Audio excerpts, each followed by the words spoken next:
beautiful day in the neighborhood, and I'm on my way to Marshall to go brush shopping. Yeah, I love brush shopping, and oh my God, feels like brush land. Oh, am I in heaven?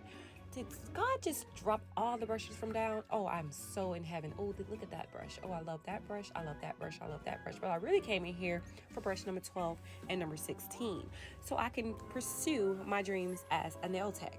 Well, not my dream, just probably a hobby. But look, I found these brushes. Yeah, one is for my nail art and the other one is for the acrylic.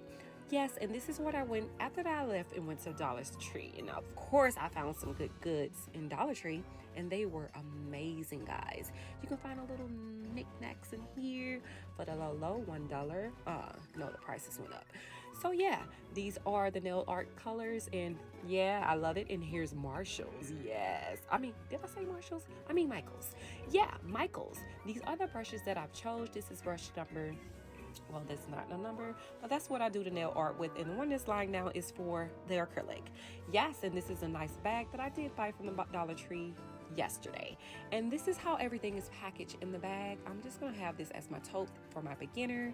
And now everything is laid down and looking all nice and neat on the bed. I don't know why it was recorded upside down. I did not intentionally do that. I thought I was doing it great, but I guess not. But look, I got my Bible. Thank God. We got to put God first. Guess what? We are about to be booming in the city. Yes. Stay tuned. Follow me. Yeah.